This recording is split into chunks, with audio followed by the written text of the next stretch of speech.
A well-known scientist, some say it was Bertrand Russell, once gave a public lecture on astronomy.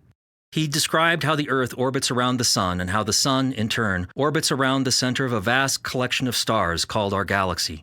At the end of the lecture, a little old lady at the back of the room got up and said, "What you have told us is rubbish. The world is really a flat plate supported on the back of a giant tortoise." The scientist gave a superior smile before replying, "What is the tortoise standing on?" "You're very clever, young man, very clever," said the old lady. "But it's turtles all the way down." Most people would find the picture of our universe as an infinite tower of tortoises rather ridiculous. But why do we think we know better? What do we know about the universe, and how do we know it? Where did the universe come from, and where is it going? Did the universe have a beginning? And if so, what happened before then? What is the nature of time? Will it ever come to an end? Can we go back in time? Recent breakthroughs in physics, made possible in part by fantastic new technologies, suggest answers to some of these long-standing questions. Someday these answers may seem as obvious to us as the Earth orbiting the Sun, or perhaps as ridiculous as a tower of tortoises. Only time, whatever that may be, will tell. "So, you'll cut my head off." I raised an eyebrow at the sales critter. I was baiting him. I knew it, he knew it, I knew he knew it.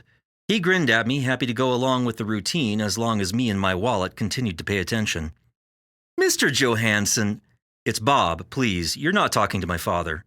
The Cryo-Eterna sales rep, the name tag identified him as Kevin, nodded and gestured toward the big placard, which displayed the cryonic process in ghoulish detail.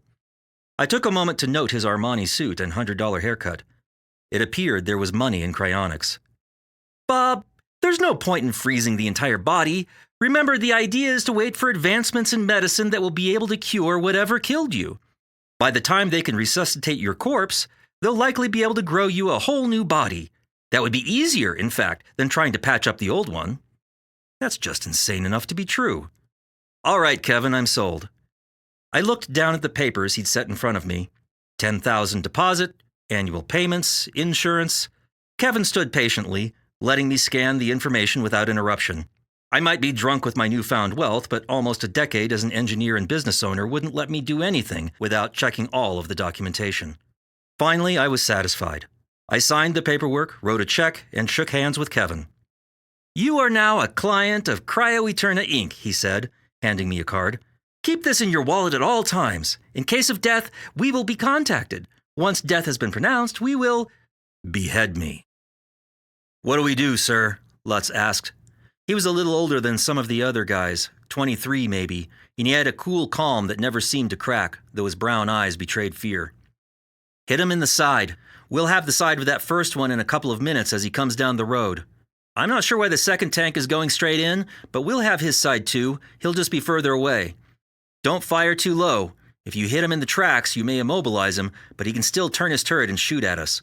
Worse, if you hit those metal skirts covering the top of the tracks, you may not hurt him at all. You need to hit the upper part of the hull or the side of the turret." "Why not wait until that first bastard turns away from us and fire up his ass?" asked a blonde-haired, blue-eyed soldier with a baby face named Larry McNair. Lutz answered before Hartman could. "Because that second tank will have defilade from us." "That's it," Hartman agreed. "We have to hit them at the same time." "I'll get the first one," Lutz said with a nod. "Good. That leaves the other two teams to get the guy on the hill.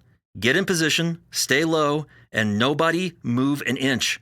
They'll spot the motion before they spot us being still. I'll call the shot," Hartman told them as he looked back toward the German tanks. The first Panther made another snake-like turn and followed the road, headed straight at their position.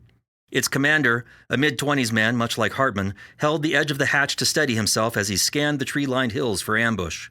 He seemed to look directly at Hartman for a moment, and even the captain had to remind himself not to move a muscle.